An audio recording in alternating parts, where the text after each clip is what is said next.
Hello ಸ್ನೇಹಿತರೆ, ಎಲ್ಲ ಹೇಗಿದ್ದೀರಾ? ಐ ಹೋಪ್ ಎಲ್ಲ ಚೆನ್ನಾಗಿದ್ದೀರಾ ಅಂತ ಭಾವಿಸುತ್ತಾ ಹಳ್ಳಿ ಸೊಗಡಿನ ವ್ಲಾಗ್ಸ್ ನೋಡುವ ಎಲ್ಲ ಮುದ್ದು ಮನಸ್ಸುಗಳಿಗೆ ಧನ್ಯವಾದ ತಿಳಿಸುತ್ತಾ ಈ ದಿನ ಪಾಲಕ್ ಸೊಪ್ಪಿನಿಂದ ಸೊಪ್ಪು ಸಾರು ಹೇಗೆ ಮಾಡೋದು ಅಂತ ನೋಡೋಣ ಬನ್ನಿ. ಮೊದಲಿಗೆ ಕುಕ್ಕರ್ ಬಿಸಿ ಇಟ್ಟು ನಾನಿಲ್ಲಿ ಒಂದು ಅರ್ಧ ಲೀಟರ್ ಆಗುವಷ್ಟು ಅಥವಾ ಇನ್ನು ಸ್ವಲ್ಪ ಮುಕ್ಕಾಲು ಲೀಟರ್ ಆಗುವಷ್ಟು ನೀರು ತೊಗೊಂಡಿದ್ದೀನಿ. ಅದಕ್ಕೆ ಹುರುಳಿಕಾಳು ಮತ್ತು ತೊಗರಿಬೇಳೆ ನನ್ನ ಕೈಯಲ್ಲಿ 2 ಹಿಡಿ ಆಗುವಷ್ಟು ತೊಗೊಂಡಿದ್ದೀನಿ. ಅದನ್ನು ಚೆನ್ನಾಗಿ ತೊಳೆದು ನೀರಿಗೆ ಹಾಕೋಣ.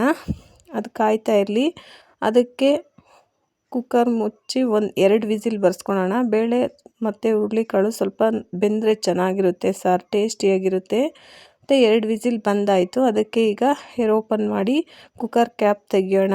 ನೋಡಿ, ಈಗ ಬೇಯ್ತಾ ಇದೆ, ಬೆಂದಿದೆ ಆಲ್ರೆಡಿ, ಮುಕ್ಕಾಲು ಭಾಗದಷ್ಟು ಬೆಂದಿದೆ. ಅದಕ್ಕೆ ನಾನು ಬಿಡಿಸಿ ತೊಳೆದಿಟ್ಕೊಂಡಿರುವಂತಹ ಪಾಲಕ್ ಸೊಪ್ಪನ್ನು ಹಾಕ್ಕೊಳ್ತಾ ಇದ್ದೀನಿ.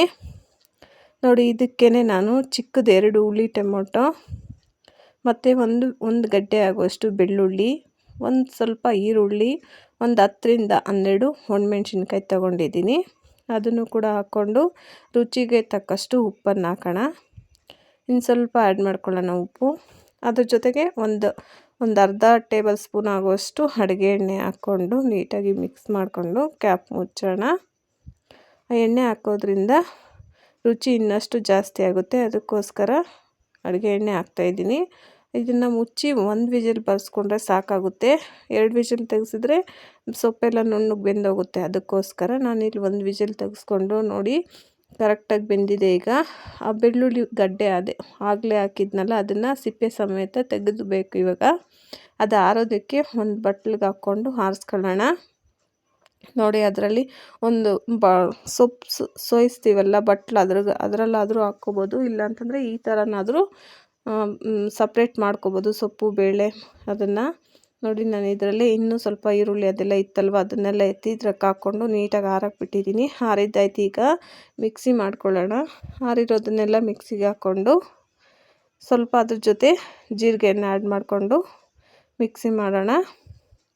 ಈ ಸೊಪ್ಪು ಸಾರು ಮಾಡೋದ್ರಿಂದ ತುಂಬಾ ರುಚಿಯಾಗಿರುತ್ತೆ. ನೀವು ಒಂದು ಸಲ ಮಾಡಿ ನೋಡಿ ಅಂತ ಹೇಳ್ತಾ ಸ್ವಲ್ಪ ಒಂದು ಅರ್ಧ ಟೇಬಲ್ ಸ್ಪೂನ್ ಆಗುವಷ್ಟು ಜೀರಿಗೆ ಹಾಕಿ ಮಿಕ್ಸಿ ಮಾಡ್ಕೊಂಬರೋಣ. ಮತ್ತು ಕುಕ್ಕರ್ ಅದೇ ಪಾತ್ರೆಯಲ್ಲೇ ನಾವು ಮಿಕ್ಸಿ ಮಾಡ್ಕೊಂಡಿರ್ತೀವಲ್ಲ ಸಾರು, ಅದನ್ನು ಖಾರ ಅದರಲ್ಲಿ ಹಾಕ್ಕೊಂಡು ಅದರಲ್ಲಿಂದೇ ಸೊಪ್ಪು ಬೇಯಿಸಿರ್ತೀವಲ್ಲ ಅದೇ ನೀರೇ ಹಾಕ್ಕೊಳ್ಬೇಕು. ಬೇರೆ ನೀರು ಹಾಕ್ಕೊಂಡ್ರೆ ಅಷ್ಟೊಂದೇನು ಚೆನ್ನಾಗಿರಲ್ಲ. ಅದಕ್ಕೋಸ್ಕರ ನಾನು ಅದರಲ್ಲ ನೀರನ್ನೇ ಸ್ವಲ್ಪ ಹಾಕ್ಕೊಂಡು ಜಾರಲ್ಲಿ ಇನ್ನೂ ಸ್ವಲ್ಪ ಖಾರ ಉಳಿದಿರುತ್ತಲ್ಲ ಅದಕ್ಕೆ ಹಾಕ್ಕೊಂಡು ನೀಟಾಗಿ ಮಿಕ್ಸ್ ಮಾಡಿ ಇದ್ರೊಳಗಡೆ ಹಾಕ್ಕೊಂಡು ಕಾಯಕ್ಕೆ ಇಡೋಣ. ಮತ್ತು ಒಗ್ಗರಣೆ ಕೂಡ ಇದೇ ಟೈಮಲ್ಲಿ ರೆಡಿ ಮಾಡ್ಕೊಂಬಿಡೋಣ. ನೋಡಿ, ಇಲ್ಲಿ ನಾನು 1 ಟೇಬಲ್ ಸ್ಪೂನ್ ಆಗುವಷ್ಟು ಅಡುಗೆ ಎಣ್ಣೆ ಇಟ್ಟಿದ್ದೀನಿ. ಅದು ಕಾಯ್ತಾ ಇದೆ. ಅದಕ್ಕೆ ಸ್ವಲ್ಪ ಸಾಸಿವೆ ಹಾಕಿ ಚಿಟಪಟ ಅಂತ ಸಿಡಿಯೋವಾಗ ಸ್ವಲ್ಪ ಈರುಳ್ಳಿ ಮತ್ತು ಕರಿಬೇವು ಸೊಪ್ಪು ಮತ್ತು ಅದಕ್ಕೇ ಸ್ವಲ್ಪ ಹಿಂಗು, MTR ಅವ್ರದ್ದು ಹಿಂಗೆ ಹಾಕ್ಕೊಳ್ತಾ ಇದ್ದೀನಿ.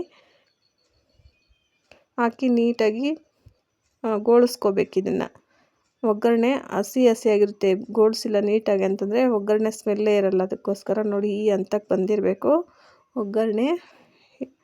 ಒಗ್ಗರಣೆ ಮಾಡಿಕೊಂಡು ಕಾಯ್ತಾ ಇರುವ ಸಾರಿಗೆ ಹಾಕೋದಷ್ಟೇ. ಅದನ್ನು ಸೌಟಲ್ಲಿರುವ ಸಾರೆಲ್ಲ ಅದಕ್ಕೆ ಮಿಕ್ಸ್ ಆಗಲಿ ಅಂತೇಳ್ಬಿಟ್ಟು ಅದರಲ್ಲಿ ಹಾಕಿದರೆ ಆಯಿತು. ಮತ್ತು ಫೈನಲಿ ಮುದ್ದೆ ಜೊತೆಗೆ ಸೊಪ್ಪು ಸಾರು ರುಚಿಕರವಾಗಿರುತ್ತೆ. ಹಳ್ಳಿಗಳಲ್ಲಿ ಏನು ಟಿಫನ್ ಅದೆಲ್ಲ ಏನು ಹೆಚ್ಚಿಗೆ ಕೇಳಲ್ಲ ಅಂದ್ಕೊತೀನಿ. ಬೆಳಗ್ಗೆ ಮಕ್ಕಳಿಗೆ ಟಿಫನ್ ಮಾಡಿದ್ರೆ ಕೆಲವ್ರ ಮನೇಲಿ ಬೆಳಗ್ಗೆ ಟೈಮ್ ಕೂಡ ಮುದ್ದೆ ಸಾರು ಮಾಡಿಕೊಳ್ಳೇಬೇಕು. ಸಂಜೆ ಮಾತ್ರ ಕಂಪಲ್ಸರಿ ಮುದ್ದೆ ಸಾರು ಇದ್ದೇ ಇರುತ್ತೆ. ವಿಡಿಯೋ ನೋಡಿದ ಎಲ್ಲರಿಗೂ ಧನ್ಯವಾದಗಳು.